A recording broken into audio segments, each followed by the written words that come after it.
আপু আর দুলাভাই ধাক্কা দিয়ে বাসর ঘরের ভিতর প্রবেশ করালো। আমি ঢুকে নীলার দিকে তাকিয়ে যা দেখলাম তা বিশ্বাস করার মতো না। দেখি নীলা সিগারেট টানছে। নীলা বলল, জামাইবাবু, কি খবর? সামনে ইলেকশন, ভোট কিন্তু আমাকে দিতেই হবে। আমার মাথায় আকাশ ভেঙে পড়ল। আমি কি শুনছি? আমি বললাম, কি বললা তুমি? বলছি আমি নির্বাচন করছি, ভোট আমাকে দিতে হবে। তুমি নিশ্চয়ই মজা করছো। মজা করার কি আছে? আমি সত্যিই নির্বাচনে দাঁড়াচ্ছি। তুমি না এসব ছেড়ে দিয়েছো? এসব তো করেছি তোকে বিয়ে করার জন্য। তোকে বিয়ে করে ফেলেছি, এখন আমাকে আর দেখে কে? আমি এখনও নীলার কথা বিশ্বাস করতে পারছি না। কিন্তু সিগারেট টানছে এটা সত্যি। লাস্ট কয়েকদিনের আচরণ সন্দেহজনক মনে হয়েছিল। তাহলে কি সত্যি নীলা আগের মতোই রয়ে গেছে? এখন রাস্তায় রাস্তায় ঘুরে বেড়াবে? নীলা বলল, কিরে, কি ভাবছিস? সিগারেট খাবি? নে ধর। আমি সিগারেটটা হাত থেকে নিয়ে ফেলে দিলাম। এই কাজ করার পর নীলার মুখ রাগে লাল হয়ে যায়। বসা থেকে উঠে এসে আমাকে চড় মারল আর বলল, তোর কত বড় সাহস! তুই আমার হাত থেকে সিগারেট ফালায় দিয়েছিস। জানিস আমি কে? আমি এই এলাকার বড় আপু। তাড়াতাড়ি সিগারেট ধরিয়ে আমার মুখে দে। আমি তাড়াতাড়ি সিগারেট ধরিয়ে নীলার মুখে দিলাম।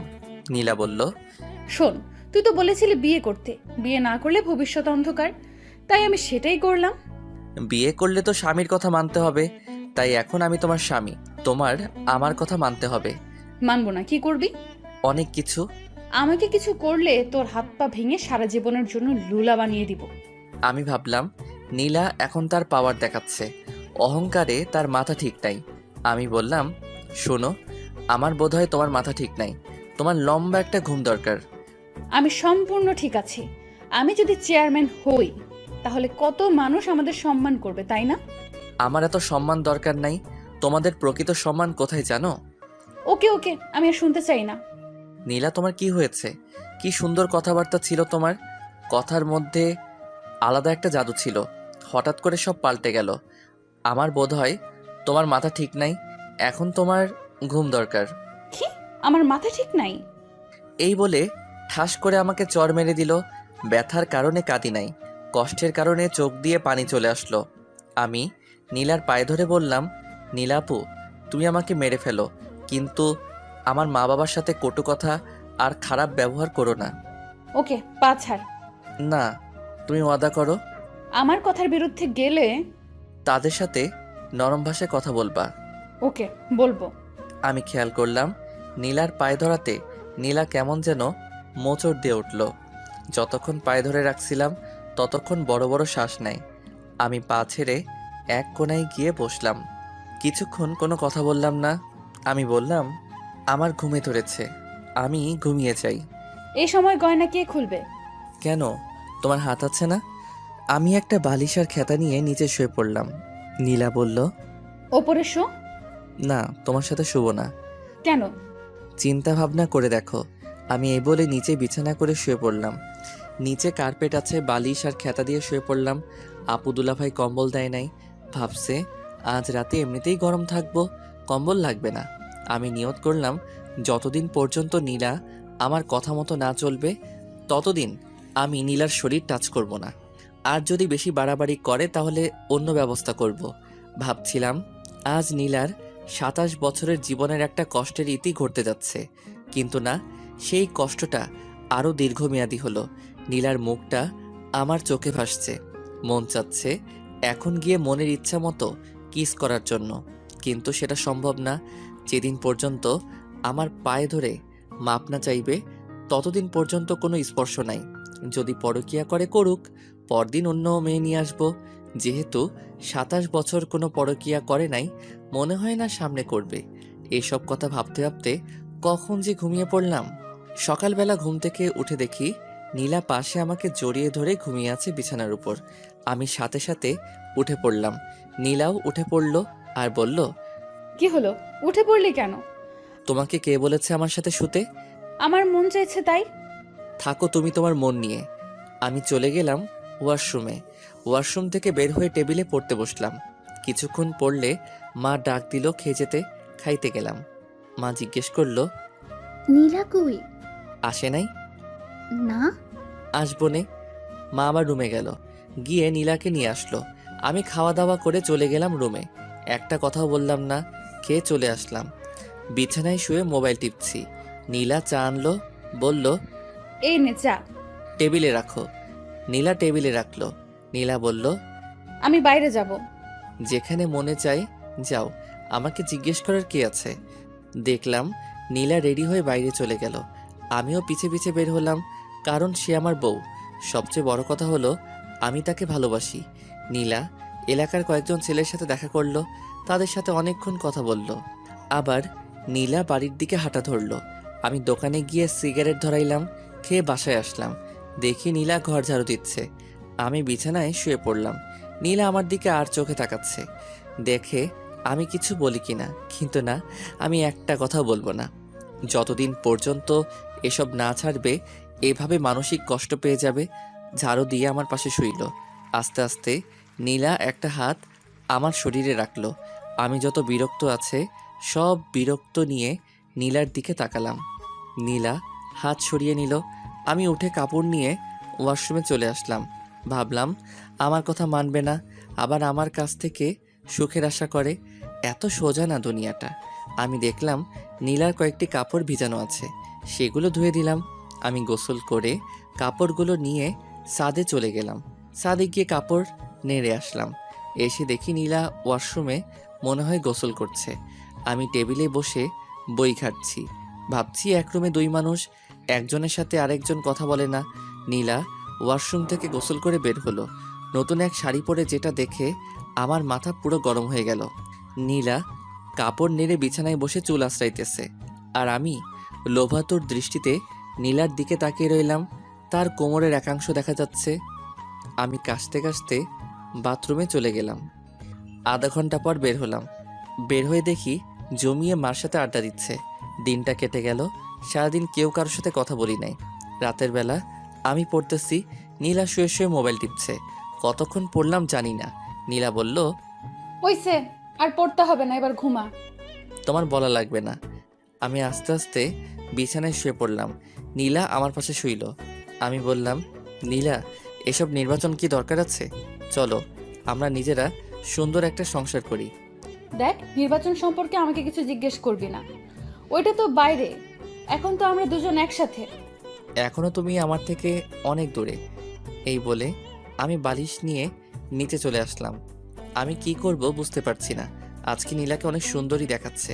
আমার মন বলছে এমন একটা মেয়েকে আমার মন চাচ্ছিল। কেন জানি মনে হচ্ছে সে কাছে থেকেও অনেক দূরে।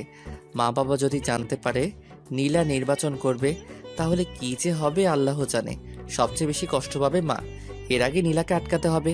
কেমন জানি একটা আওয়াজ আসছে, মনে হচ্ছে কেউ কাঁদছে। নীলা কাঁদছে, বুঝছি নীলা কষ্টে কাঁদছে। আমি বুঝতে পারছি না কি করব। নীলার কাছে গিয়ে নীলাকে সান্ত্বনা দিব, চাইলেই সম্ভব, কিন্তু না, আমি তা করছি না। কাঁদুক, ইচ্ছে মতো কাঁদুক, বুঝুক তার জীবন আমি কতটা গুরুত্বপূর্ণ। অনেকক্ষণ হয়ে গেল, এখনও কাঁদছে। এখন আমার নিজেরও খারাপ লাগছে। আমি উঠে নীলার শরীরে হাত রেখে বললাম, নীলা। নীলার সাথে সাথে আমাকে জড়িয়ে ধরলো। আমিও জড়িয়ে ধরলাম নীলাকে। দেখি নীলার চোখে পানি আমি মুছে দিলাম। নীলার শ্বাস আমার মুখে আসছে। তার শরীর থেকে মিষ্টি একটা গন্ধ আসছে। আমি ভাবলাম আর আগানো যাবে না। আমি ঘুমের ভান করে সারা শরীর ভার ছেড়ে দিলাম বিছানায়। নীলা আমাকে জড়িয়ে ধরে ঘুমিয়ে পড়ল। তারপর আমিও ঘুমিয়ে পড়লাম। সকালবেলা উঠে দেখি নীলা আমাকে জড়িয়ে ধরে শুয়ে আছে। আমি উঠে আস্তে আস্তে ওয়াশরুমে চলে গেলাম। বের হয়ে দেখি নীলা উঠে গেছে। আমি পড়তে বসলাম। পড়ে খাওয়া দাওয়া করে ভার্সিটি চলে আসলাম। ভার্সিটি অনেকেই জানে না আমি যে বিয়ে করেছি, আর আমি কারোর সাথে এতটা ক্লোজ না। আমার ফ্রেন্ড বলতে সবাই, আবার কেউ না। যে সময় যার কাজ লাগে। ভার্সিটি শেষ করে বাসায় আসলাম। এসে দেখি বাবা চলে এসেছে। আমি আমার রুমে গেলাম, দেখি নীলা বাসায় নেই। আমি মাকে জিজ্ঞেস করলাম, নীলা কোথায়? মা বলল আমি যাওয়ার সাথে সাথে বের হয়েছে, যে আর আসে নাই। বাবা আমাকে ডাকছে। আমি বাবার কাছে গেলাম। আব্বা বলল, মুরাদ, আমার চাকরির মেয়াদ শেষ হয়ে যাবে আগামী মাসে। ভালো হয়েছে। এখন কতদিন বিশ্রাম নেন? বিশ্রাম নিলে তোরা খাবি কি? তোরও তো কোনো চাকরির ব্যবস্থা নাই। হুম। শুন, আমার মাথায় একটা বুদ্ধি এসেছে। তোর মার সাথে এ বিষয়ে কথা বলেছি। তোর মা হ্যাঁ বলেছে। কি? আমার চাকরির মেয়াদ শেষ হলে পেনশনের যে টাকা পাবো সেটা দিয়ে আমি দেশের বাড়িতে একটা বাড়ি করি আর বাজারে একটা দোকান নিয়ে বসি। আমরা তো সারা জীবন ভাড়াটিয়ায় থেকে গেছি। আমি ভাবলাম কথাটা খারাপ না। এদিকে আগামী মাস আসতে আর 6 দিন বাকি, আর নির্বাচন আসতে আরও 2 মাস বাকি। নীলার বাবা আমাকে অনেক টাকা ক্যাশ দিয়েছে, আমি একটা টাকাও নিতে চাই নাই। খুশিতে আমাকে দিয়েছে নীলাকে বিয়ে করার জন্য। সেখান থেকে টাকা দিলে বাড়িতে একটা বাড়ি আর একটা ব্যবসা সুন্দর করে আসবে। আর এদিকে বাবা মাও জানবে না নীলা যে নির্বাচন করছে, আমিও লেগে যাব চাকরির খোঁজে। এসব কিছু চিন্তা করে বললাম, আপনার বুদ্ধিটা ভালো, আপনার পেনশনের টাকা দিয়ে হবে সব কিছু। দেখি হয় কিনা, না হলে ধার করতে হবে।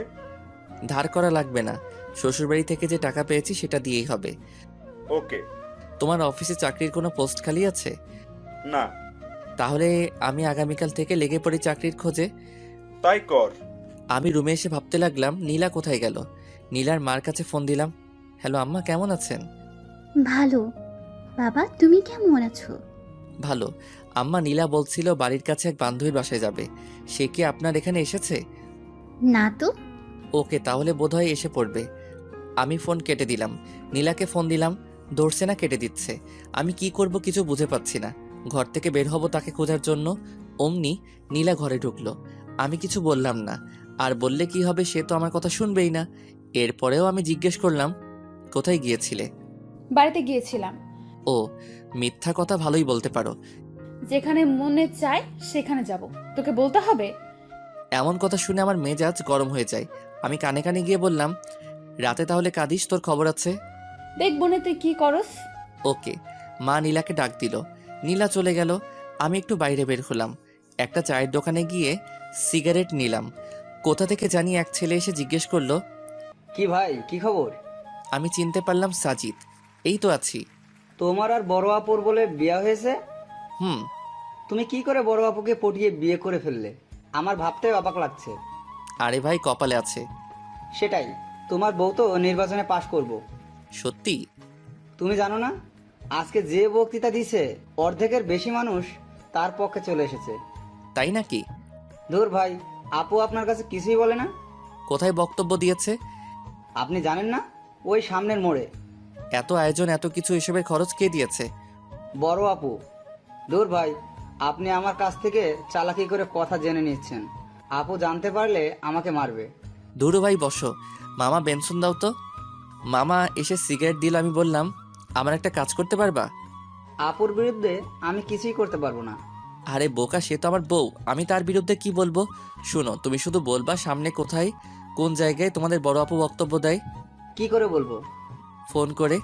ফ্ল্যাক্সির টাকা? 500 টাকা দিয়ে বললাম, এবার হবে। হুম। সাজিদ চলে যায়। আমি বাসায় আসি। এসে পড়তে বসলাম। দেখি নীলা খুব হাসি খুশি। রাতের খাবার খেয়ে আবার পড়তে বসলাম। আমি আর নীলা একটা কথাও বলি না, কারণ এখনও নীলা আমার কথা শুনছে না। আজকে কত মানুষের সামনে বেপর্দা হয়ে কথা বলল। আমার শরীরটা শুধু জ্বলছে। সবাই তো নীলার দিকে লোভাতুর দৃষ্টিতে তাকিয়ে রয়েছে। এটা তো আমি বুঝি। ভাগ্যে নির্মম পরিহাস, নীলা যদি আমার কথা শুনতো। এদিকে নীলা শুয়ে শুয়ে মোবাইল টিপছে আর একটু পরপর হাসি দিয়ে ওঠে। আমি নীলাকে জিজ্ঞেস করলাম, নীলা, তুমি যে নির্বাচন করছো, এত টাকা কোথা থেকে? আমার জমানো টাকা। আর একটা টাকাও খরচ করো না, এসব টাকা রেখে দাও। ভবিষ্যতে দেখবে তোমার সন্তানের জন্য অনেক কাজে লাগবে। আমার না মা হওয়ার অনেক ইচ্ছা। তুমি মা হওয়ার যোগ্যতা নেই। তুই যদি মা হওয়ার, বেচারা ছোট বাচ্চাটা শুধু কষ্ট পাবে।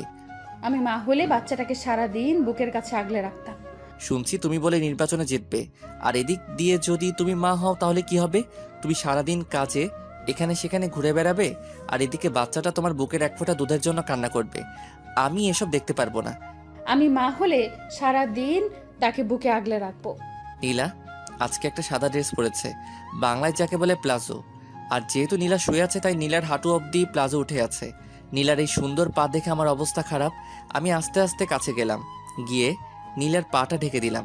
আমি বললাম, নীলা, আমি তোমাকে অনেক ভালোবাসি। আমিও তোকে অনেক ভালোবাসি।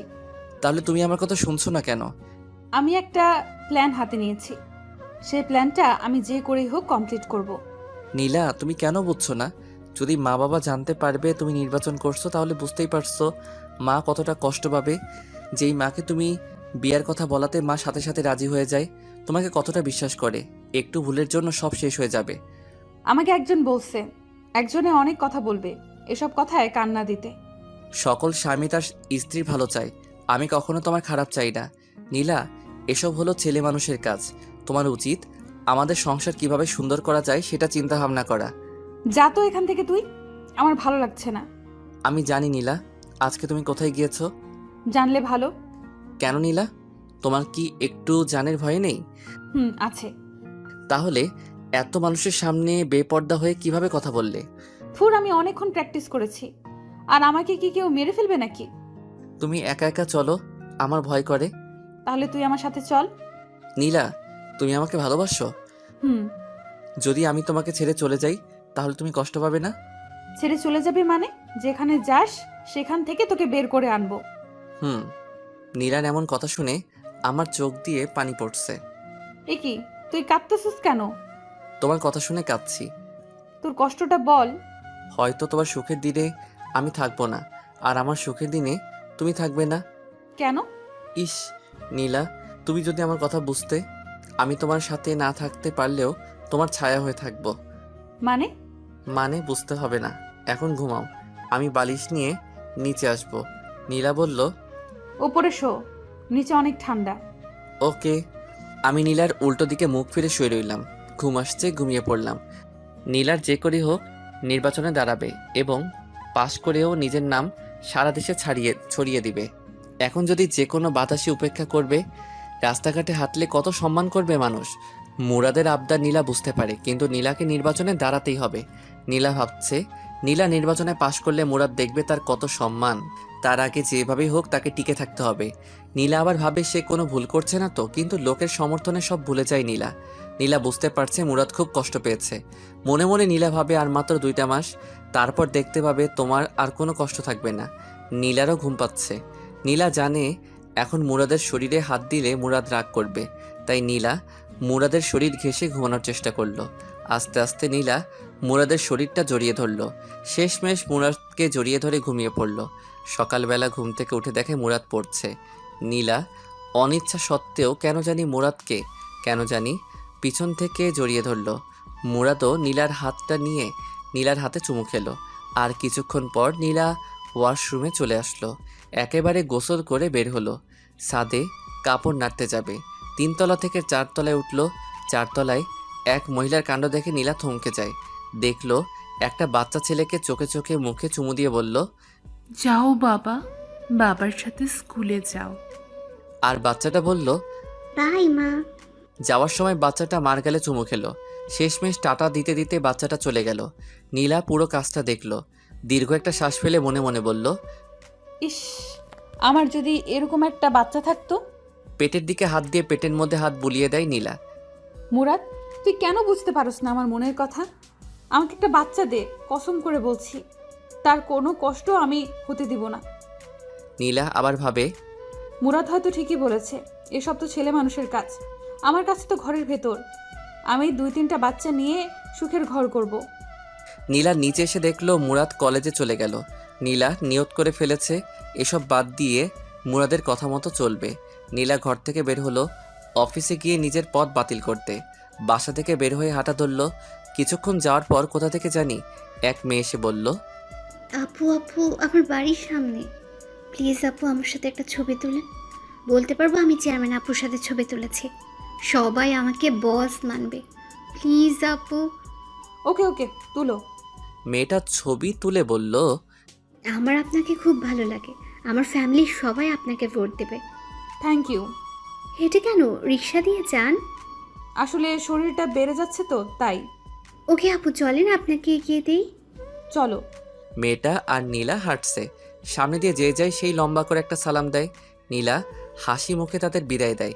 আরও কিছুক্ষণ হাঁটার পর 6-7টা মেয়ে নীলাকে ঘিরে ধরল। আরও 10-12 জন ছেলে এসে হাজির হলো। পুরো একটা দল হয়ে গেল। এক সময় মিছিল শুরু হয়ে গেল। মিছিলের মধ্যে আরও মানুষ যোগ দিতে থাকে। পরে মোটামুটি বড় একটা মিছিল হয়ে যায়। অনেকক্ষণ সবাই বড় আপুর পক্ষে মিছিল করে। এক জায়গায় এসে এক রেস্টুরেন্টে নিয়ে সবাইকে কিছু খাওয়াইয়া তাদের বিদায় দিল। নীলা বাড়িতে চলে আসে। এসে ফ্রেশ হয়ে শুয়ে ভাবতে লাগলো কোথা থেকে কি হয়ে গেল। যে জায়গায় গিয়ে না করে আসবে এসবের মধ্যে আমি আর নাই, সেখানে গিয়ে বড় এক মিছিল করে আসলো। এত মানুষের সারা কিভাবে নীলা ফেলে দিবে? এখন কত সম্মান, পরে না জানি কত সম্মান হবে। বের হলেই মানুষ ঘিরে ধরবে, তখন মুরাদ বুঝতে পারবে আমি কেন এত কষ্ট করেছি। তখন হয়তো মুরাদ আমাকে একটা বাচ্চা নেওয়ার সুযোগ দিবে। আমি নীলার মনের ভিতর ঢুকে যাওয়ার চিন্তা ভাবনা করছি। নীলার সব কাজে রেসপন্স করব, কিন্তু আসল কাজটা করব না। আমি বুঝতে পারছি এইভাবেই নীলার সাথে আর বেশি দিন থাকা যাবে না। ভার্সিটি থেকে এসে দেখি নীলা ঘুমাচ্ছে, তার মায়াবী মুখটা কি সুন্দর করে তাকিয়ে আছে। আমি অনিচ্ছা সত্ত্বেও নীলার কপালে চুমু খেলাম। নীলা পাশ ফিরে আবার শুয়ে পড়ল। আমি ফ্রেশ হয়ে নীলাকে ডাক দিলাম, নীলা আমার খিদা লাগছে। দাঁড়াও, আমি নিয়ে আসছি। নীলা একটু পর আমার জন্য খাবার নিয়ে আসে, আমি খেলাম। আমি বললাম, নীলা তুমি আজকে মিছিল করেছো? হুম, কেন? যাতে নির্বাচনে পাশ করতে পারি। ওকে, তাহলে তুমি নির্বাচন নিয়েই থাকো। মুরাদ, রাগ করিস না, আমি এখান থেকে বের হতে পারবো না। ওকে, তোমার যা ইচ্ছা তাই করো। আমি বিকালের দিকে ছাদে গেলাম, গিয়ে দেখি জ্যোৎস্না। আমি বললাম, জ্যোৎস্না আপু কেমন আছেন? ভালো, তুমি? ভালো। কেমন চলছে তোমার দিনকাল? এই তো মোটামুটি। আমার সামনে বিয়ে। ভালো। আপু আমার একটা সমস্যা, যদি একটু হেল্প করতেন। কি বলো? নীলা খালি নির্বাচন করে, এই নিয়ে তাকে আমি প্রতিদিন বোঝাই, কিন্তু সে কোনো কথা কানে নেয় না। আপনি যদি একটু হেল্প করতেন। যে তার স্বামীর কথা শুনে না, তাহলে অন্য আরেকজনের কথা কি শুনবে? তারপরেও একটু কথা বলে দেখবেন। ওকে। আমি যাই। হুম। আমি চলে আসি। কি করব কিছুই মাথায় আসছে না।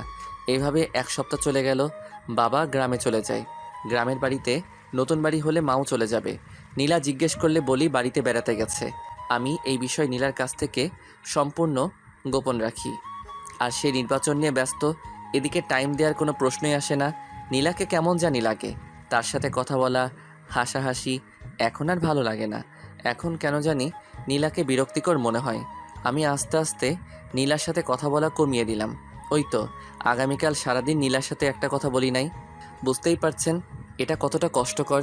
নীলাকে অনেক বোঝালাম, শেষমেশ যেই কদু সেই লাউ। আমি ভাবলাম নীলার মা বাবার সাথে এই বিষয়ে কথা বলতে হবে। আমি সময় করে চলে আসি নীলার বাড়িতে। দেখি তার মা বাবা দুজনেই বাড়িতে। হঠাৎ নীলাকে ছাড়া আমাকে দেখে তারা অবাক হয়ে যায়। নীলার মা বলল, বাবা তুমি এমন সময় একা? নীলা কোথায়? নীলা বাড়িতে, আম্মা আব্বা কিছু কথা আসছিল। নীলারে নিয়ে একটা সমস্যা হচ্ছে। কি সমস্যা? আসলে নীলা খালি নির্বাচন করে।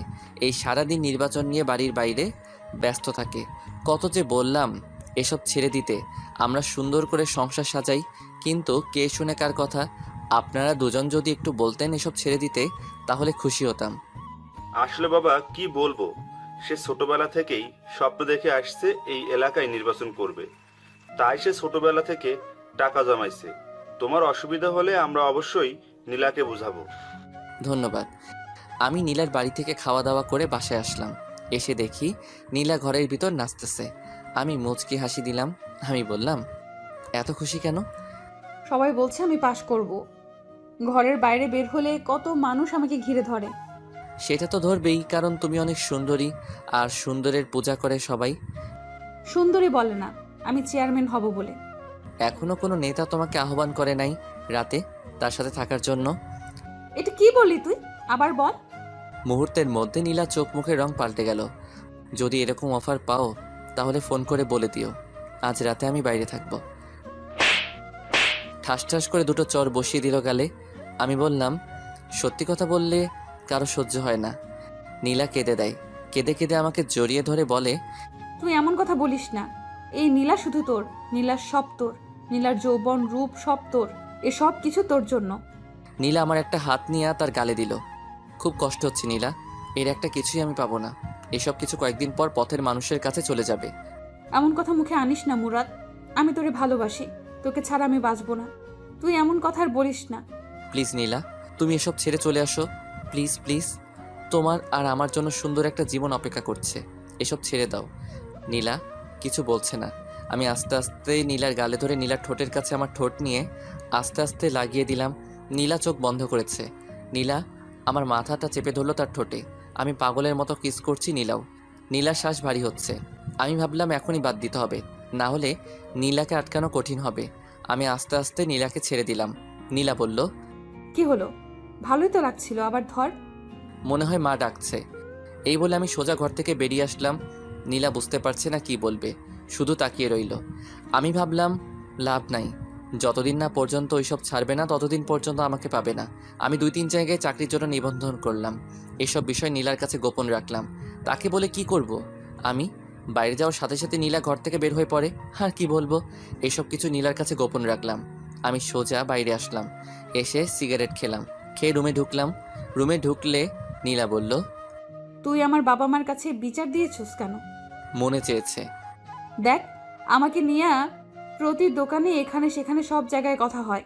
তারা বলে আমি জিতলে এলাকার উন্নতি হবে, এলাকায় শান্তি থাকবে। এসব মানুষের কথা আমি কি করে ফেলে দিতে পারি? আমি ছাড়তে পারবো না। ভালো, তোমার যদি মনে চাই করো, মনে থাকে যেন। পরে যখন কেঁদে কেঁদে আমাকে জোরে চিল্লাই চিল্লাই ডাকবে তখন আমাকে পাশে পাবে না। নীলা, তুমি এখন বাচ্চা মেয়ে না, ভালো মন্দ বিচার করার বিবেক তোমার মাথায় আছে। হায় রে কপাল আমার, আমারই দোষ কেন যে সুন্দরীর পাগল হলাম। যদি জ্যোৎস্নাকে অথবা তানহাকে বিয়ে করতাম তাহলে কতই না সুখী হতাম। এই বলে রুম থেকে বের হয়ে আসলাম। সোফায় এসে টিভি দেখতে লাগলাম। কিছুক্ষণ পর মা এসে বলল, আগামীকাল বাবা আসবে। দিনটা কেটে গেল নীলার সাথে, আর কথা বলি নাই। পরদিন বাবা এসে আমাকে ডাকা শুরু করলো। আমি গেলাম বাবার কাছে, একটা কাগজ ঢিল দিয়ে বলল, এসব কি মুরাদ? আমি কাগজ ধরে দেখি নীলার নির্বাচনের পোস্টার। তার মানে বাবা জেনে গিয়েছে নীলা নির্বাচন করছে। বাবা আবার বলল, কোথায় তোর বউ? কোথায়? আস্তে বাবা, আমার কথা শোনো। কি শুনবো? আমি জানি নীলা নির্বাচনে দাঁড়াচ্ছে। কি বললি তুই? নীলা নির্বাচনে দাঁড়াচ্ছে? তার কত সাহস! তাড়াতাড়ি তার মাকে ফোন দে। এমন অলক্ষী মেয়ে আমাদের দরকার নেই। শোনো, আমি তোমাদের বুঝিয়ে বলি। বাবা, আমি জানি না যে নীলা নির্বাচনে দাঁড়াচ্ছে। বাসরাতে সে আমাকে বলে, তখন যা হওয়ার হয়ে গেছে, এখন তার কিছু করার নাই। আমি নীলাকে অনেক বোঝালাম, কিন্তু কে শুনে কার কথা। আব্বা মা যা হওয়ার হয়ে গেছে, তোমরা কোনো টেনশন করো না, আমি বিষয়টি দেখছি। তোর বউ যেন আমার সামনে না পড়ে। ওকে, আমি দেখছি। আমি চলে আসলাম, দেখি নীলা চুপচাপ বসে আছে আর আমার দিকে আর চোখে তাকাচ্ছে। আমি হাসি মুখে বললাম, তোমাকে কিছু বলবো না, তোমার যা মনে চাই করো। নীলা কিছু বলল না। আমি চুপচাপ বেলকনিতে গিয়ে বাইরে তাকিয়ে রইলাম। নীলা আমার পাশে এসে দাঁড়ালো আর বলল, তোকে আমি কষ্ট দিতে চাইনি মুরাদ। আমার কষ্ট তো কিছুই না, মা আর বাবা অনেক দুঃখ পেয়েছে তোমার এই অপ্রত্যাশিত কাজে। সরি। সরি বলে কি লাভ? সরি বললে কি আর তুমি এসব থেকে ফিরে আসবে? তুমি তো বুঝতে পারছো না সবাই তোমাকে কি সম্মান করবে। বলবে দেখো দেখো চেয়ারম্যানের জামাই। সব ছেলেরা তোমাকে দেখে হিংসা করবে। নীলা, তুমি এখনো ছোট রয়ে গেছো। আমার জায়গায় যদি অন্য কেউ থাকতো তাহলে এতদিনে কি? চেয়ারম্যান হয়ে যেতে। আমি যে ভালো সেই জন্য তোমাকে বাধা দিচ্ছি। শুনো, এখন তুমি গিয়ে আমার মায়ের কাছে আর বাবার কাছে মাপ চাইবা। বলবা আর আমি নির্বাচনে দাঁড়াচ্ছি না। বলবো না। বলবা না? না না না। আমি আমার হাত উঠাইলাম চর দিতে, কিন্তু কোনো এক টানে আর পারলাম না চর মারতে। নীলা বলল, মারলি না চল, দেখতাম তোর কত সাহস। এখন যদি আমি একটা ফোন করি তাহলে শত শত ছেলে চলে আসবে। আমি চাইলে তোকে মেরে বুড়িগঙ্গা নদীতে ফেলে দিতে পারি। আমি মোবাইল দিয়ে বললাম, এই নাও, এখন তোমার ছেলেদের ফোন দাও, তারা আসুক, এসে আমাকে মেরে বুড়িগঙ্গায় ভাসায় দিক। তুই কি ভাবছিস আমি পারবো না? তুমি আবার না পারতে পারো। আমি কানে কানে গিয়ে বললাম, পারলে করে দেখা। আমি সেখান থেকে চলে আসলাম। আমার আর ভালো লাগছে না। এখন থেকে আর নীলার সাথেই শুবো না। আজ 1 সপ্তাহ হলো নীলার সাথে শুই না। আমি আমার মতো, নীলার মতো। এদিকে আমার চাকরির ইন্টারভিউর জন্য কল আসলো। এদিকে বাবা মা চলে গেল গ্রামের বাড়িতে। যাওয়ার আগে নীলাকে কয়েকবার বললাম বাবা মার কাছে মাপ চাইতে, কিন্তু কে শুনে কার কথা। এখন আমি আর নীলা একা। আমি ইন্টারভিউ দিলাম। আমার আগের রেজাল্ট ভালো ছিল বলে চাকরিটা হয়ে গেল, কিন্তু সমস্যা একটাই, বাসা থেকে অনেক দূরে। আমি সকালে যাই, বিকালে আসি। নীলা ভাবে আমি ভার্সিটিতে যাই। কিছুদিন পর সন্ধ্যার সময় বাসায় ঢুকলাম, দেখি নীলা আর 5 জন ছেলে, 1 জন মেয়ে বসে আড্ডা দিচ্ছে। তাদের একজনের হাতে সিগারেট, নীলাও সিগারেট খাচ্ছে। আমি ঘরে ঢুকলে নীলা বলল, এ হলো আমার স্বামী মুরাদ। মাঝখান থেকে একজন ছেলে বলে উঠল, বড় আপু, আপনি বিয়ে করে ফেলেছেন? আমরা তো জানি না। আসলে সবই কপাল। আর মুরাদ কিন্তু খুব ভালো ছেলে, কেউ তার সাথে বেয়াদবি করবে না। ওকে আপু। আপু, আমাদের কাজটা বুঝিয়ে দেন। নীলা আমাকে বলল, মুরাদ, তুই একটু ঘরে যা। ওকে। আমার মাথা পুরো গরম হয়ে আছে, কিছু বলবো না তাকে। আমি ভাবলাম এভাবে আর চলতে পারে না। আরে আমার তো একটা সম্মান আছে। চেয়ারম্যান হওয়ার পর সবাই বলবে, দেখো দেখো চেয়ারম্যানের জামাই, কিন্তু সেটা বলবে টিটকারি করে। ভাবলাম আজ নীলাকে শেষবারের মতো বলবো, তারপর অন্য কোনো রাস্তা দেখতে হবে। নীলা তাদের সাথে কথা বলে অনেকক্ষণ। এই ফাঁকে আমি তাদের জন্য হালকা নাস্তা নিয়ে যাই। নীলার অহংকারে শেষ নাই। নীলা তাদের ছোটোখাটো মিটিং শেষ করলো। আমি পড়তে বসলাম। রাতে খাওয়ার জন্য নীলা আমার জন্য বাইরে খাবার আনে। আমি খেলাম। ভাবলাম আজ একসাথে শুই। আমি শুলাম তাড়াতাড়ি, কারণ সকালে অফিসে যেতে হবে। দেখি নীলা মোবাইল টিপছে।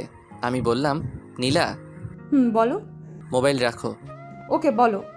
নীলা, তোমার নির্বাচন আর কতদিন আছে? আর মাত্র 15 দিন। ভালো, তোমাকে শেষবার ওয়ার্নিং দিচ্ছি। তুমি কি এখান থেকে বের হতে পারবে? আর কতবার বলবো?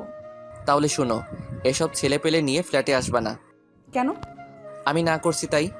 ওকে, তোমার যা ইচ্ছা। আমি বিছানায় শুয়ে ঘুমিয়ে পড়লাম। পরদিন সকালে উঠে গেলাম অফিসে। অফিস শেষ করে অফিসের আশেপাশে বাসা খুঁজতে লাগলাম। নীলার মুরাদের একই জ্ঞান জ্ঞান, আর ভালো লাগে না। প্রতিদিন একই বিষয় নিয়ে কথা বলে। ভালো হয়েছে তার বাবা মা চলে গেছে, না হলে কত বাধার সম্মুখীন হতে হতো। মুরাদকে নীলা অনেক ভালোবাসে, সেজন্য নীলা এত অসম্মানের পরেও মুরাদের কাছে পড়ে রয়েছে।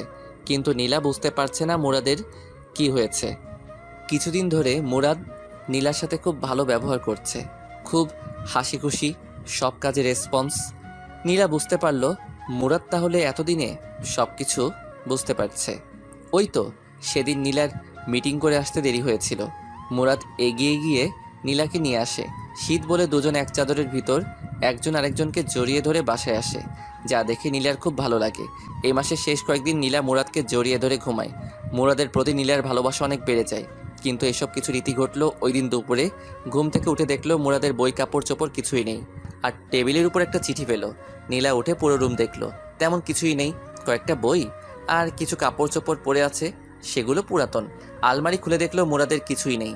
তাহলে কি মুরাদ চলে গেল কোথায়? নীলা জোরে জোরে মুরাদ বলে ডাক দিল। তার শব্দই আবার ফিরে আসলো। পুরো ফ্ল্যাট চেক করলো, প্রয়োজনীয় সব কিছু আছে। নীলা আস্তে আস্তে চিঠির কাছে আসলো। নীলার বুকটা কাঁপছে। মুরাদ কি চলে গেছে? আগে মোবাইল নিয়ে কল করলো মুরাদের নাম্বারে, ফোন বন্ধ। এবার চিঠির কাছে এসে চিঠি হাতে নিল, কাপা কাপা হাতে। চিঠি খুলে পড়তে লাগলো।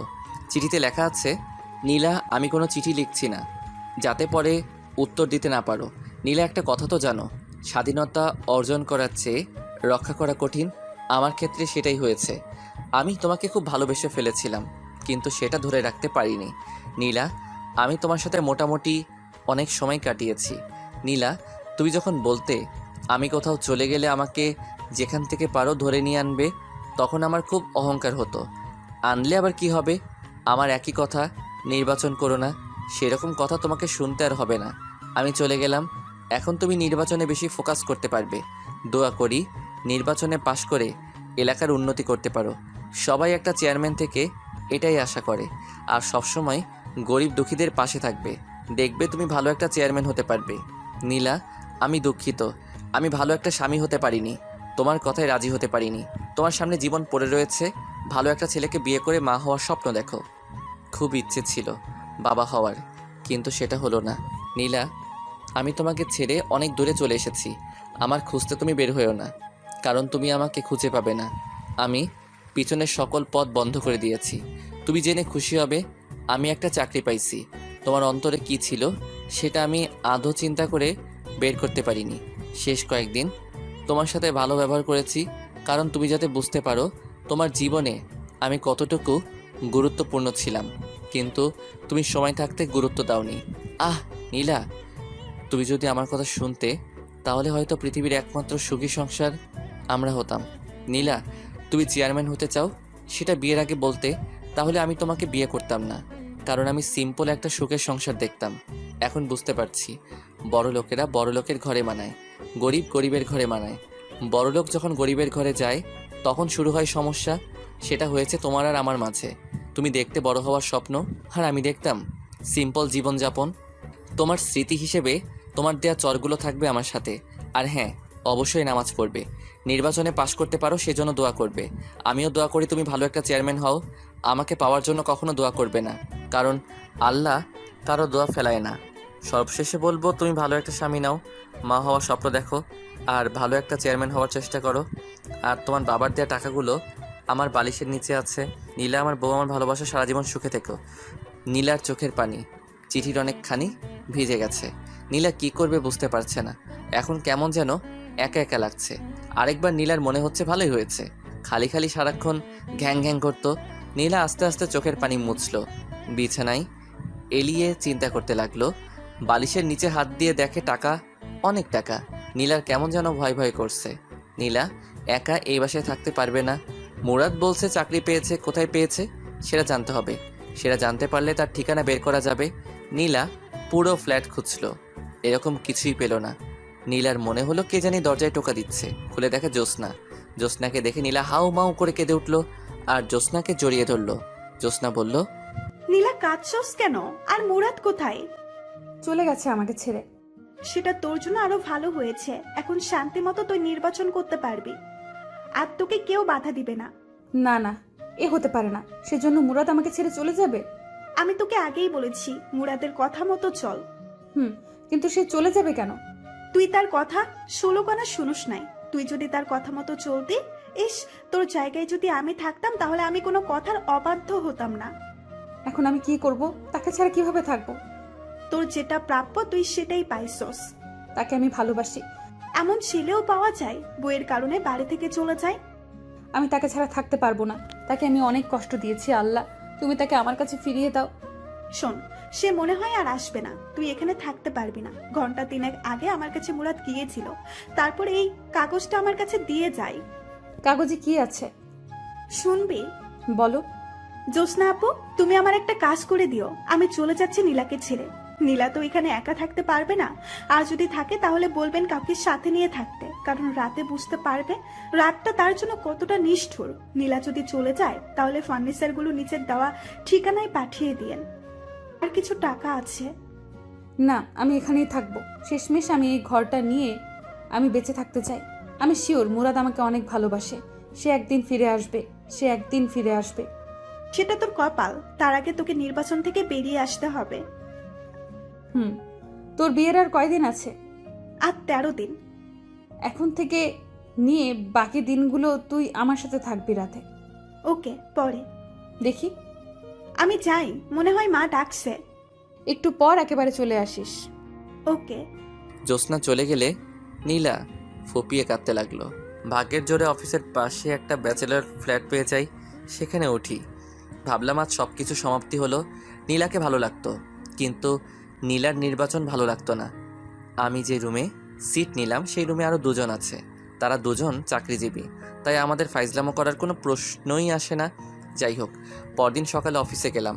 আমার মুখ থেকে হাসি নামক শব্দটি উধাও হয়ে গেছে। অধিকাংশ সময় আমি নীলাকে নিয়ে চিন্তা করি। ফেলে এসেছি, আবার কোনো ভুল করিনি তো? যদি কোনো অঘটন ঘটিয়ে ফেলে? কিছু ভালো লাগছে না। অফিসে কত মানুষ হাসাহাসি করে, আমি সারাক্ষণ আমার কাজ নিয়ে ব্যস্ত থাকি। সারাক্ষণ নীলার মুখটা সামনে ভাসে। অফিসের ম্যানেজার সবাইকে ডাক দিল, আমিও গেলাম। আমি গিয়ে পিছনে এক কোণায় দাঁড়িয়ে রইলাম। এক একজনকে এক এক কাজ দিয়ে বিদায় করছে ম্যাডাম। সবার পরে আমার সিরিয়াল আসলো। মেয়েটা আমার থেকে মনে হয় 3 বছরের ছোট। ছোট হলে কি হবে, বস তো বসই। আমাকে আমার কাজ দিলে আমিও চলে আসি। অফিসে কত মেয়ে, সারাক্ষণ নীলার কথা মনে পড়ে। নীলা এখন কি করছে? মনে হয় কাঁদছে, আবার মনে হয় সে তো এখন খুশিতে নাচছে, কারণ তাকে বাধা দেওয়ায় আর কেউ নেই। দূর, যেটা চলে গেছে সেটা গেছেই, এখন কাজে মনোযোগ দেই। অফিস শেষ করে রুমে এসে গোসল করে খাওয়া দাওয়া করে শুয়ে রইলাম। কিছুক্ষণ শুয়ে থাকার পর পাশের একজন বলল, তার নাম সাজ্জাদ। ভাই, আপনি এরকম সবসময় নীরব আর মুখ গোমড়া করে রাখেন কেন?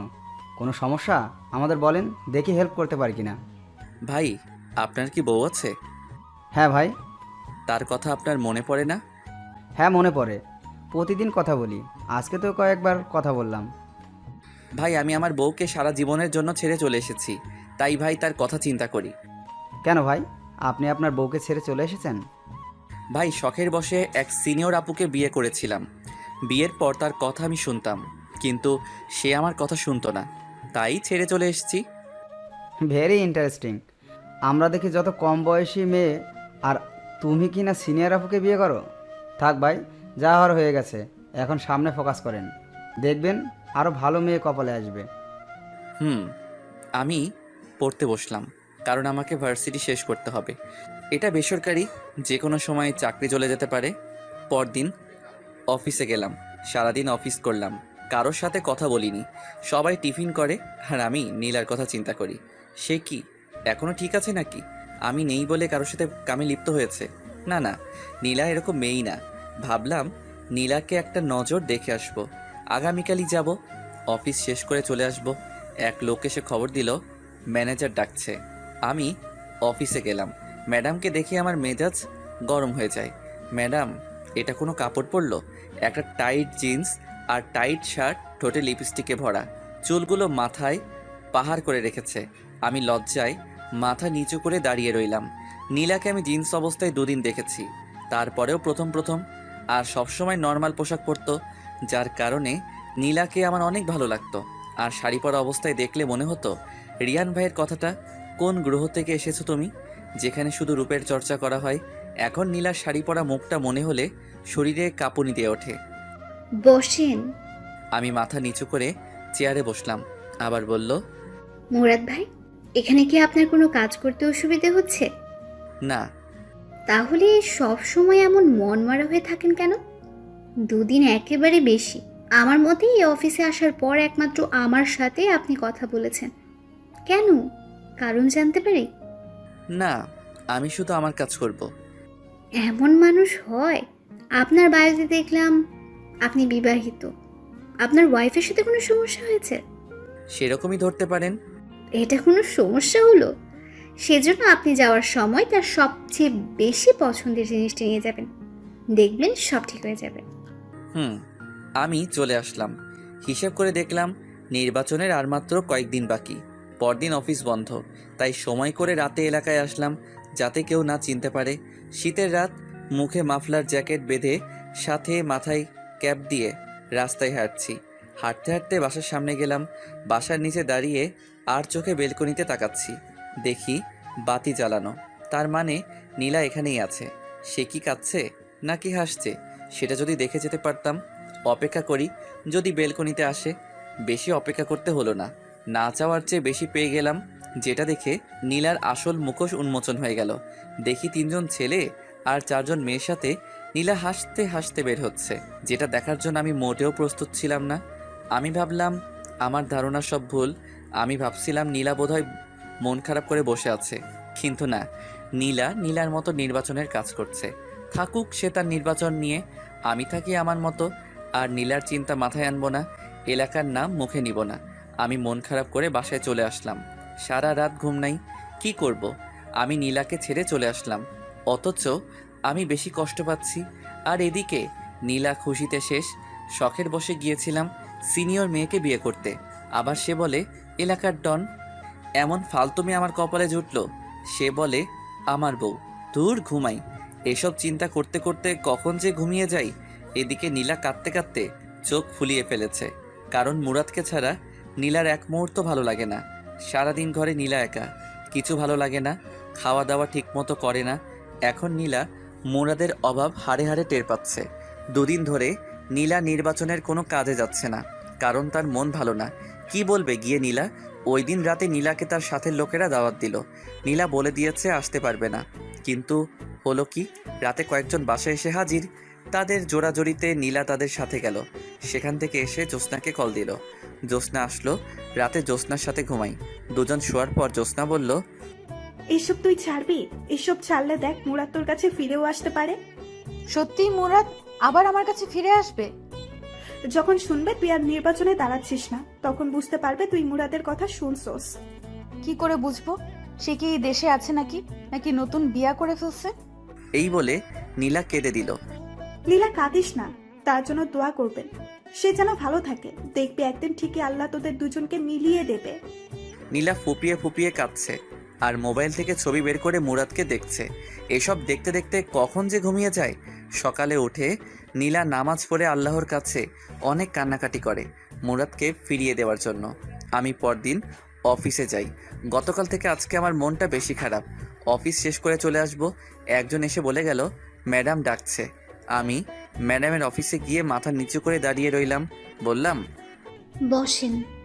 আমি আস্তে আস্তে বসলাম। এখন আপনি আমার সামনে হাসি দেবেন। পারবো না। দেন বলছি, দেন, না হলে আপনার চাকরি নট। আমি হাসি দেওয়ার চেষ্টা করলাম, কিন্তু হাসির বদলে ফুপিয়ে ফুপিয়ে কান্না শুরু করলাম। এটা কি হলো? আমি বললাম হাসতে আর আপনি কিনা কাঁদছেন। প্লিজ কাঁদবেন না, এই নিন টিস্যু। টিস্যু নিয়ে আমি চোখ মুছলাম। ম্যাডাম বলল, এক্স্যাক্টলি আপনার সমস্যা কি আপনি আমাকে খুলে বলবেন? হুম। আপনার ওয়াইফ কি মারা গেছেন? না, তবে বেঁচে থেকেও আমার সাথে নেই। আমি বুঝেছি। যান, আপনাকে কিছুদিন ছুটি দিলাম, বউকে নিয়ে কোথা থেকে ঘুরে আসেন। আমি চলে আসলাম, কিন্তু পরের দিন আমি অফিসে যাই। ম্যাডাম অবাক হয়ে যায়, কিন্তু কিছু বলল না। আমি হিসেব করলাম নীলার নির্বাচন হতে আর সপ্তাহ 7 দিন আছে। কিছু ভালো লাগছে না, কেন জানি মন চাচ্ছে নীলাকে আরেকটা নজর দেখতে। দূর আমার বেহায়া মনে, আমি আর নীলার কথা মনে আনবো না। ভাবলাম আরেকটা বার দেখেই আসি, এটাই শেষ। পরদিন রেডি হয়ে রাতে বের হলাম। কিছুক্ষণ জার্নি করার পর এলাকায় পা রাখলাম। আমার উদ্দেশ্য বাসায় নিচে দাঁড়িয়ে তার হাসি মুখটা দেখে চলে আসবো। বাসার কাছে চলে আসলাম, এমন সময় একটা নারী চিৎকার আসছে। আমি আস্তে আস্তে হেঁটে আরও কাছে গেলাম। চিৎকার চেনা চেনা লাগছে। কাছে গিয়ে দেখি নীলা।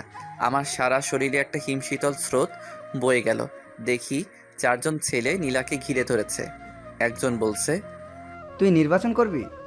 শালিকে ধর, তার নির্বাচনের স্বাদ মিটিয়ে দেই। ভাবলাম তারা বিপক্ষ দলের কেউ। একজন ছেলে নীলার দিকে আগাচ্ছে। আমি বুঝতে পারছি না নীলাকে তারা কি করবে।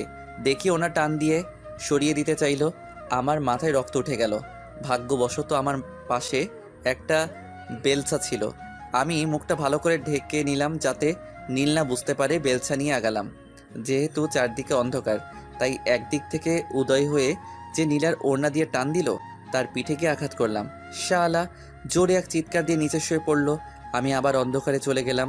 আমি তাদের দেখছি, কিন্তু তারা আমাকে দেখছে না। তারা সতর্ক হয়ে গেল। আমি জায়গা পরিবর্তন করে আরেকটার পিছনে গিয়ে তার পায়ে আঘাত করলাম। সেও চিৎকার করে শুয়ে পড়ল। আমি আবার অন্ধকারে চলে গেলাম। আমি আবার জায়গা পরিবর্তন করে আরেকটার পিছনে গিয়ে তার ঘাড়ে আঘাত করলাম। সেও শুয়ে চিৎকার করতে লাগলো, ও মা গো, ও মা, ও মা গো। আমি অন্ধকারে চলে গেলাম। যেহেতু শীতের রাত, কুয়াশা, কিছুই দেখা যায় না। আবার রাত। আরেক হালা চিৎকার করে বলছে, শালা কে রে তুই? সাহস থাকলে সামনে আয়। আমি আস্তে আস্তে পা টিপে তার পিছনে গিয়ে দাঁড়ালাম। শেষমেশ সে বুঝতে পারে, কিন্তু ততক্ষণে আমার হাত রেডি। সে ঘুরে আর আমি তার কানে নিচে নরম জায়গায় ঘুষি চালালাম। সে দাঁড়ানো থেকে অজ্ঞান হয়ে ডাইরেক্ট রাস্তায় পড়ল। একজনকেও মাথায় আঘাত করলাম না, যদি মারা যায়। আমি আবার অন্ধকারে চলে গেলাম। বাকি 3 জন তাকে উঠিয়ে দৌড়। তারা চলে গেলে আমি নীলার সামনে প্রকাশ হলাম। তার সামনে বেলচা ঢিল দিয়ে রাস্তায় ফেলে ঘুরিয়ে উল্টো হয়ে হাঁটা ধরলাম। কিন্তু নীলার চালাক চোখ আমাকে চিনতে পারে। নীলা আমাকে ডাক দিল, মুরাদ, মুরাদ। এবার অনেক জোরে, কিন্তু আমি আমার মতো হাঁটছি। নীলা কাঁদে আর ডেকেই যাচ্ছে, মুরাদ, মুরাদ, আমার কথা শোনো। কিন্তু আমি আমার হাঁটা থামালাম না, কারণ পিছনে ফেরার টাইম নেই। আস্তে আস্তে নীলার মুরাদ, মুরাদ ডাক মিলিয়ে গেল। আমি আমার গন্তব্যের দিকে রওনা দিলাম। মুরাদ ডাক ডেকেই যাচ্ছে নীলা, কিন্তু কে শুনে কার কথা। নীলা বাসায় এসে বিছানায় শুয়ে কাঁদতে লাগলো। কাঁদছে আর বলছে, আমি কি দোষ করছিলাম? কেন তুই আমাকে এত বড় শাস্তি দিচ্ছস? কে জানি দরজায় টোকা দিল। খুলে দেখে জ্যোৎস্না। জ্যোৎস্নাকে দেখে হাউমাউ করে কেঁদে উঠল। বলল, মুরাদ ছিল ওটা। মুরাদ আমার কাছে আসছিল, আমাকে শয়তানগুলোর হাত থেকে রক্ষা করেছে। কোথায় সে? কই? কখন দেখছস? আমাকে বুঝিয়ে বল। আমি ডাক্তারের দোকান থেকে আসছিলাম ওষুধ নিয়ে, তখন 4 জন ছেলে আমাকে ঘিরে ধরলো। আমি জোরে জোরে চিৎকার করতে লাগলাম। তখন কোথা থেকে জানি এক ছেলে তাদের মায়ের দিল। ছেলের মায়ের সামলাতে না পেরে তারা চলে যায়। আমি ভালো করে খেয়াল করে দেখি ওটা মুরাদ। আমি কতবার যে ডাকলাম মুরাদ, মুরাদ বলে, কিন্তু সে আসলো না। আবার কাঁদা শুরু করলো নীলা। জ্যোৎস্না নীলাকে সান্ত্বনা দিতে লাগলো। দেখছস, মুরাদ সারাক্ষণ তোর উপর চোখ রাখছে। তুই ভালো করে চল। আমি যে কাঁদছি কষ্টে, সে কি শুনতে পাচ্ছে না? হয়তো। আর কাঁদিস না, ঘুমা, দেখবি সব ঠিক হয়ে যাবে। নীলা শুয়ে পড়ল। শুয়ে ভাবতে লাগলো, নীলা, মুরাদ আমার আশেপাশেই আছে। আমি যদি মুরাদের কথা মতো চলি, হয়তো মুরাদ আবার আমার কাছে ফিরে আসবে। আমি সেটাই করব। নীলা বুঝতে পারছে ঘরের মধ্যে ছেলে মানুষের কি দরকার। এখন নীলা বুঝতে পারে এসব নির্বাচন হলো ছেলে মানুষের জন্য। মেয়েদের জন্য হলো ঘর। যখন মেয়ে ছেলের জায়গায় যায় তখনই শুরু হয় ঝামেলা। আর আমি মুরাদকে ছাড়া কিছু কল্পনা করতে পারি না। মুরাদ আমার সব। এসব চিন্তা করতে করতে নীলা ঘুমিয়ে যায়। পরদিন ওঠে। এভাবে 5 দিন চলে যায়। নির্বাচনের আর 2 দিন আছে, কিন্তু মুরাদ আর আসে না। শেষমেশ নীলা নির্বাচন থেকে অব্যাহতি নেয়, কারণ তার দরকার মুরাদকে। আর নির্বাচন না করলে মুরাদ আসবে। মুরাদকে নিয়ে নীলা বাকিটা জীবন পার করে দিতে চায়।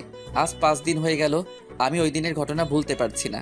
নীলার মুরাদ মুরাদ ডাকটা কেন জানি এখনো আমার কানে বাজছে। আমার মন বলছিল, যা গিয়ে তোর ভালোবাসাকে জড়িয়ে ধর, কিন্তু আমার পা সামনে হেঁটে চলে এসেছে। নীলাকে আমার অনেক মায়া লেগেছে, কারণ নীলা আগের থেকে অনেক শুকিয়ে গেছে। কেমন যেন নীলার মুখে সেই লাবণ্যতা নেই। আমি বুঝতে পারছি নীলা অনেক কষ্টে আছে, কিন্তু এত কষ্টের পরেও কি নীলা নির্বাচন ছেড়ে আমার কাছে মাপ চাইবে? আমার মা বাবার কাছে মাপ চাইবে? কে জানি। 6 দিনের মাথায় আমি অফিস শেষ করে চলে আসছি। এক লোক এসে বলল, ম্যাডাম ডাকছে। ম্যাডামের নাম তানিয়া।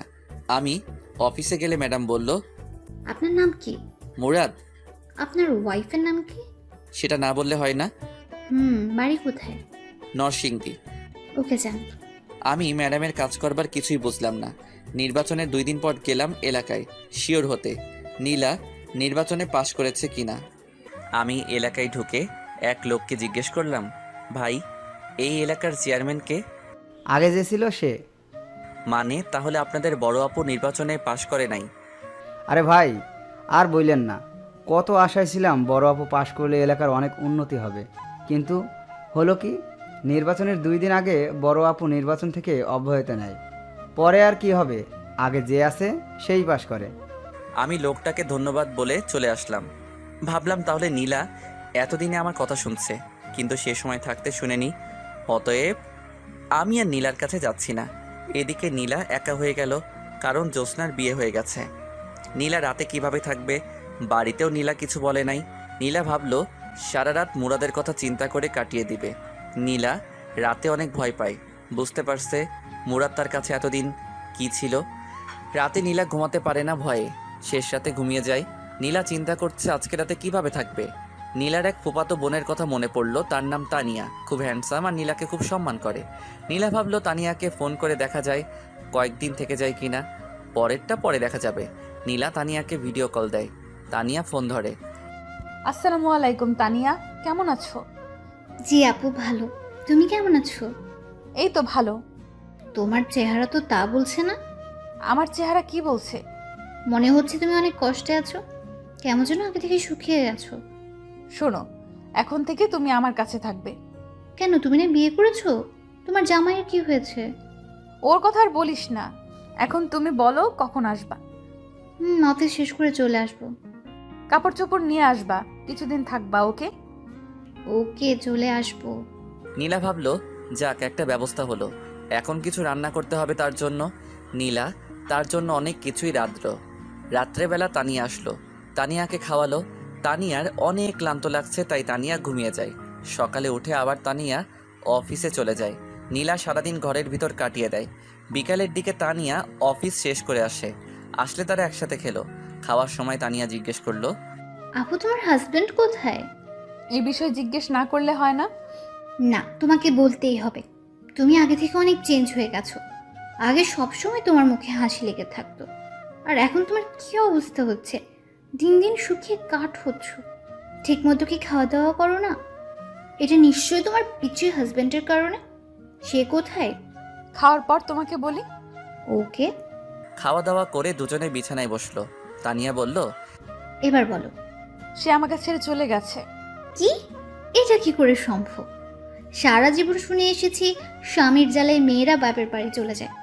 এ তো দেখছি পুরো উল্টো। তুমি কি এমন করেছো যার কারণে তোমাকে ছেড়ে চলে যেতে হলো? তার কোনো দোষ নেই, সব দোষ আমার। আমি তার কথা শুনিনি। বুঝেছি। তুমি এখানে কেন পড়ে রয়েছো? সে যেহেতু তোমাকে ছেড়ে চলে গেছে, তাহলে তুমি বাড়ি চলে যাও। একা একা ভয় করে না? করে। যদি সে আবার ফিরে আসে সেই অপেক্ষায় বসে আছি। ও, আমার ঘুম ধরেছে। শুয়ে পড়ো। তানিয়া শুয়ে পড়ল। নীলাও শুয়ে পড়ল। তানিয়া জিজ্ঞেস করলো, আচ্ছা আপু, তোমার হাজবেন্ডের নাম কি? মুরাদ। তার বাড়ি জানি কোথায়? নরসিংদী। আপু, তার একটা ছবি দেখাও তো। নীলা মুরাদের একটা ছবি দেখায়। তানিয়া তাদের কাহিনী সব বুঝতে পারে। এদিকে নীলা আপু মুরাদের জন্য কেঁদে কেঁদে শেষ, আর ওদিকে মুরাদ নীলা আপুর জন্য কেঁদে কেঁদে শেষ। এখন দুজনকে মিলিয়ে দেওয়ার দায়িত্ব তানিয়ার। তানিয়া চিন্তা করলো নীলা আপুকে কিছু বুঝতে দিবে না, দুজনকে সারপ্রাইজ দিবে। তানিয়া বলল, আপু তুমি তো সারাদিন ঘরেই বসে থাকো, আগামীকাল চলো না আমার অফিসে। না রে, আমি যেতে পারবো না। চলো না প্লিজ, তোমার অনেক ভাল লাগবে। কখন আসবি? যাবো আর গিয়ে 1 ঘন্টা পর চলে আসবো। ওকে, সকালবেলা মন চাইলে। মন চাইলে না, তোমাকে যেতেই হবে। ওকে। নীলা ঘুমিয়ে যায়। সকালে উঠে নাস্তা করে তানিয়ার সাথে চলে আসে তানিয়ার অফিসে। গিয়ে তানিয়া যে অফিসে বসে কাজ করে সেখানে গিয়ে বসলো। তানিয়া বলল, আপু তুমি একটু বসো, আমি আসছি। ওকে, তাড়াতাড়ি চলে আসিস। ওকে। একটু বসলো নীলা। কে জানি অফিসে প্রবেশ করলো। নীলার পাশের চেয়ারে বসলো। নীলা মাথা নিচু করে বসে আছে, ভালো লাগছে না। একটু বসলো, ভাবলো উঠে বাইরে চলে যাবে, কিন্তু নীলার নাকে পরিচিত একজনের ঘ্রাণ আসছে। বুকের ভিতর কেমন যেন চিনচিন করে উঠল, মনে হচ্ছে পাশের লোকটার কাছ থেকে। নীলা আস্তে আস্তে মাথা উঁচু করে আর চোখে লোকটার দিকে তাকালো। তাকিয়েই অবাক হয়ে গেল, এ তো দেখি মুরাদ। নীলার চোখটা বিশ্বাসই করতে পারছে না। পাশে বসা ছেলেটা মুরাদ। নীলা কেন জানি বিশ্বাস করতে পারছে না পাশে বসা ছেলেটা মুরাদ। শিওর হতে ডাক দিল, মুরাদ, মুরাদ, মুরাদ। ডাকে আমার ঘুম ভেঙে যায়। স্বপ্নে দেখতেছিলাম নীলা আমাকে ডাকছে। চোখ খুলে দেখি সাজ্জাদ ভাই ডাকছে। বলল, ভাই কখন থেকে ডাকছি, উঠেন না। ভাই স্বপ্ন দেখছিলাম। আমি বুঝছি, স্বপ্নে দেখছিলা বউ তোমাকে ডাকছে, সেজন্য উঠতে মন চায় না। আপনি কি করে বুঝলেন? ভাই এমন আমার অনেক হয়েছে। ও, অভিজ্ঞতা আছে আপনার? হুম। আমি ফ্রেশ হয়ে খেয়ে অফিসে চলে আসলাম। একটু পর একজন এসে বলল, তানিয়া ম্যাডাম ডাকে। আমি অফিসের সামনে আসলে একজন বলল, ভিতরে গিয়ে বসতে, ম্যাডাম আসবে। আমি ভিতরে ঢুকে দেখি এক চেয়ারে একটা মেয়ে বসে আছে। আমি মেয়েটার দিকে না তাকিয়ে চুপচাপ বসে পড়লাম। অনেকক্ষণ হয়ে গেল, ম্যাডাম আসছে না, কিন্তু কেমন যেন একটা ঘ্রাণ আমার নাকে আসছে। কেন জানি মনে হচ্ছে এটা নীলার শরীরের ঘ্রাণ, তার মানে পাশের মেয়েটা নীলা। আমি তাকাতে যাব, কিন্তু ততক্ষণে মেয়েটা মুরাদ বলে ডাক দিল। আমি তাকিয়ে দেখি আসলেই নীলা। আমি যেন একটা শকড খেলাম। আমি কি বলবো কিছুই বুঝতে পারছি না, শুধু তাকিয়ে রইলাম। নীলাও আমার দিকে তাকিয়ে রয়েছে, কিছু বলছে না। অনেকক্ষণ পার হয়ে গেল। আমি খেয়াল করলাম নীলার মুখের রং পাল্টে যাচ্ছে। নীলা চেয়ার থেকে উঠে আমার শার্টের কলার ধরে কষিয়ে 2টা চড় দিল। আমি ফ্যাল ফ্যাল করে তাকিয়ে রইলাম, মুখে কথা বলার শক্তি হারিয়ে ফেললাম। নীলা অফিসের দরজা আটকে দেয়। বুঝতে পারছি আজকে আমার খবর আছে। দীর্ঘ 1 মাস পর আমাকে পেয়েছে, হাতে নাতে এত সহজে আমাকে ছাড়বে না। নীলা লাফ দিয়ে আমার মাথার চুল ধরে টেনে নিচে নামালো, আমাকে নুইয়ে আমার পিঠে মারতে থাকে আর বলতে থাকে, বল, বল কেন আমাকে ছেড়ে চলে আসলি? বল, বল কেন আমাকে ছেড়ে চলে আসলি? আমি কি দোষ করছিলাম? বলছি প্লিজ আর মেরো না। তুই না আমাকে ছেড়ে চলে আসছস, তাহলে বেঁচে আসছস কেন? তোমার কারণে। মিথ্যে কথা। তাহলে এতদিন আসিস নাই কেন? কারণ তুমি আমার কথা শুনো নাই। সেজন্য চলে আসবি তুই? পিঠে আরেকটি কিল দিয়ে আমাকে জড়িয়ে ধরলো আর কাঁদতে লাগলো। আমি বললাম, কাঁদছো কেন? এখন তো আমাকে পেয়ে গেছো। এটা তো সুখের কান্না। আমি ভাবতে পারি নাই আমি চলে যাওয়ার পর তুমি এতটা কষ্টে থাকবে। আমি ভাবছিলাম তুমি আরও হাসি খুশিভাবে নির্বাচন কমপ্লিট করবে আর আমাকে সারা জীবনের জন্য হারাবে। আসলে তুই চলে যাওয়ার পর তোর মর্যাদা বুঝতে পারি। মুরাদ, তুই আমাকে ক্ষমা করে দে। আমি তোকে অনেক কষ্ট দিয়েছি। তুমি যদি প্রথমে আমার কথা শুনতে তাহলে হয়তো এতটা কষ্ট করতে হতো না। তুই আমাকে আবার ছেড়ে চলে যাবি? যদি আমার কথা না শুনো। ওকে। এখন আর কেঁদো না। হুম। তোমার শরীরের কি অবস্থা? কি সুন্দর পরীর মতো ছিল আমার নীলা, এখন শুকিয়ে কি হয়েছো? তোর জন্য আমার এই অবস্থা হয়েছে। তোমার ফার্স্ট কাজ হলো আমার মা বাবার কাছে ক্ষমা চাওয়া। সরি মুরাদ, তোর মা বাবাকে আমি অনেক কষ্ট দিয়েছি। বল, কবে তোর গ্রামের বাড়িতে যাবি? সামনের সপ্তাহ। আমার গ্রাম অনেক ভালো লাগে। গিয়ে আমরা অনেক দিন থাকবো। হুম। আমি সরি, ওই দিন রাতে আমি তোমার ডাক শুনিনি। ওই দিন যদি তুই না থাকতি তাহলে হয়তো আর আমাকে পেতি না। এখন তোমাকেও আমি পেয়েছি, তুমিও আমাকে পেয়েছো, আর কোনো কষ্ট নেই। আমি আমার কপাল নীলার কপাল একসাথে করলাম। নীলার চোখে পানি, আমার চোখেও পানি। আমি নীলার মাথায় ধরে আবার আমার বুকে টেনে নিলাম। নীলাও আমাকে জড়িয়ে ধরে শক্ত করে, আবার নীলা কেঁদে দেয়। আবার যদি আমাকে ছেড়ে চলে যাস তাহলে আমাকে আর জীবন্ত পাবি না। ওকে, আমি তোমাকে ছেড়ে চলে যাব না, কিন্তু তুমি তোমাকে মারার অনুমতি দাও। তুই আমাকে মেরে ফেলিস, তবু আমাকে ছেড়ে চলে যাস না। প্রিয়জন পাশে না থাকার বেদনা আমি বুঝতে পেরেছি। এই তো লক্ষ্মী মেয়ে। আমি নীলার চোখ মুছে দিলাম, চেয়ারে বসালাম, দরজা খুলে দিলাম। একটু পর তানিয়া প্রবেশ করলো। আমি বুঝতে পারছি এসব তানিয়ার কাজ ছিল। মনে মনে তানিয়াকে অনেক ধন্যবাদ। তানিয়া এসে বলল, আপু আমাকে আর তোমার সাথে থাকতে হবে না তো? নীলা হেসে বলল, আপাতত না, সময় হলে বলবো। সময়টা কখন? পেটে বাচ্চা হলে? যা শয়তান। ম্যাডাম, আপনি তো কিছুদিন আগে বলেছিলেন বউকে নিয়ে কোথাও ঘুরে আসতে। সেই ছুটিটা আমি আগামী সপ্তাহ চাই। মুরাদ ভাই, এটা কিন্তু ঠিক না। দিয়ে দিস না। আগামী সপ্তাহ কিন্তু, এখন না। হুম। যান, এখন মন দিয়ে কাজ করেন। আমি চলে আসলাম। আমি অফিস শেষ করে নীলাকে নিয়ে শপিং মলে গিয়ে তার জন্য বোরকা কিনলাম। সেখান থেকে বোরকা পরিয়ে আমার মেসে গেলাম। গিয়ে নীলাকে সাজ্জাদ ভাইয়ের সাথে পরিচয় করিয়ে দিলাম। সাজ্জাদ ভাই নীলাকে কতগুলো উপদেশ দিয়ে দেয়। আমি আমার জরুরি জিনিসপত্র নিয়ে বাসায় আসলাম। নীলাকে বোরকা অবস্থায় আরও বেশি সুন্দরী লাগে। নীলাকে বললাম বোরকা পরে ঘর থেকে বের হতে, আর আগের সব কিছু ভুলে যেতে, সামনে ফোকাস করতে। সে আমার কথায় সায় দেয়। বাসায় আসলে নীলা আমাকে রান্না করে খাবার দেয়। আমি খেয়ে দিয়ে আমি রুমটা গোছালাম যেভাবে আগের মতো ছিল। আমি রাতে নীলা বিছানায় শুইলাম। যেহেতু অনেক দিন পর, তাই নীলাকে শরীরে ধরতে কেমন যেন লজ্জা লাগে। আমি ঘুমিয়ে গেলাম। সকালে সব লজ্জা চলে যায়। দেখি নীলা আমাকে জড়িয়ে ধরে ঘুমাচ্ছে। তার মিষ্টি মুখটা আমার দিকে তাকিয়ে আছে। আমি নীলাকে ডাক দিলে সে উঠে ফ্রেশ হয়ে রান্না করে। আমি খাওয়া দাওয়া করে অফিসে চলে গেলাম। অফিস থেকে এসে দেখি নীলা একটা গোলাপি কালার শাড়ি পরেছে, যেটা দেখে আমার মাথা এমনি ঠিক নেই, তাও আবার তার শরীর থেকে মিষ্টি একটা গন্ধ আসছে, আর তার একাংশ দেখা যাচ্ছে। আমি কোনো চিন্তা না করেই তার কোমরে ধরে তাকে টান দিয়ে বুকে আনলাম। তার মিষ্টি গোলাপি ঠোঁটে চুমুর প্রলেপ এঁকে দিলাম অনেকক্ষণ। নীলা আমাকে টেনে নিয়ে বিছানায় ধাক্কা দিয়ে ফেলে দেয় আর বলে, তুই না আমাকে অন্য একটা জগৎ থেকে ঘুরিয়ে নিয়ে আসবি? আমার শরীর আনচান সেখানে যাওয়ার জন্য। আমি বুঝতে পারছি নীলা কিসের কথা বলছে। আমি এতদিন সেটার জন্য অপেক্ষা করছি। আমি নিশার ঘাড়ে চুমু খেতে থাকি। আমি আস্তে আস্তে নিচে, বাকি কাজটুকু নীলা সেরে ফেলে। ভাবলাম এত ফেতনার ভিতরেও নীলা নিজেকে সম্পূর্ণ ঠিক রেখেছে। আমরা সন্ধ্যার সময় শুইলাম, উঠলাম। পরের দিন সকালে নীলা বলল, এই জিনিসটা এত মজা, এত সুখ আগে যদি জানতাম তাহলে আমি তোর কথার কখনো অবাধ্য হতাম না। আমি আরো 10 বছর আগে বিয়ে করে ফেলতাম। তখন কিন্তু তুমি আমাকে পেতে না। তা ঠিক। এখন বলো কি খাবে? সেটাও বলে দিতে হবে। না, এখন না। আমি নাস্তা তৈরি করছি, খেয়ে দিয়ে অফিসে যাও। ওকে। আমি অফিসে চলে আসি। পরের সপ্তাহ আমরা গ্রামের বাড়ি আসি। সেখানে 1 সপ্তাহ থাকি। নীলা মা বাবার পায়ে ধরে মাপ চায়। নীলাকে ক্ষমা করে দেয়। সপ্তাহে একটা পরীক্ষা, তাই ভার্সিটি পরীক্ষা দিয়ে শেষ করলাম। আরও ভালো কোম্পানিতে চাকরির আবেদন করলাম। কিন্তু তানিয়ার রিকোয়েস্টে সেই অফিস থেকে গেলাম। কিন্তু আমার প্রমোশন হয়। আসা যাওয়ার জন্য নীলার বাবার কাছ থেকে একটা গাড়ি নেয় আমার জন্য। 1.5 বছর পর আমাদের একটা মেয়ে হয়। দেখতে নীলার মতো হয়েছে। আসলে ভালোবাসা চেয়ে পাওয়া যায় না, ভালোবাসা দিতে হয়। ভালোবাসা দিলেই তুমিও ভালোবাসা পাবে। ধন্যবাদ সবাইকে আমাদের পাশে থাকার জন্য।